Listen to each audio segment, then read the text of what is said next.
Beyond the Clean Water Act, I'd like to cover two other federal water laws. The first is the Safe Drinking Water Act, and the second is the Oil Pollution Act. Let's begin with the Safe Drinking Water Act. The law targets two areas. First, the purity of drinking water itself, and second, protection of underground sources of drinking water. Combined, both elements seek to prevent harmful contamination of our drinking supply.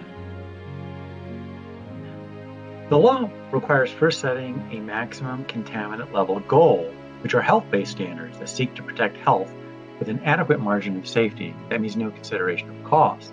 But these are just goals and are not enforceable. EPA sets a maximum contaminant level as close as possible to the goal. The maximum contaminant levels work by restricting certain contaminants in public drinking water supplies, but EPA gets to consider the technical and economic feasibility when setting the standards, so the standards often fall short of the goals. The law targets contaminants such as microorganisms, turbidity, organic and inorganic chemicals. The Safe Drinking Water Act applies to public water systems, which are defined as having at least 15 service connections or serving at least 25 persons. The Oil Pollution Act was passed in 1990. Prior to the law, if an oil tanker spilled oil in the ocean, the only law that applied was the 1851 law, Limitation of Liability. This law limited liability to the value of the vessel after the casualty.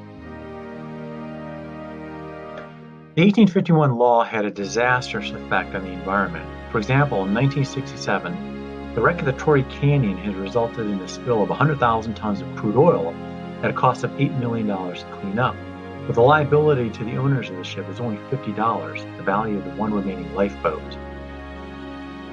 After the wreck of the Exxon Valdez in 1989, where the local government had to resort to common law claims, Congress finally passed the Oil Pollution Act of 1990. This law made owners of vessels discharging oil strictly liable for costs of cleanup, meaning fault was not going to be considered.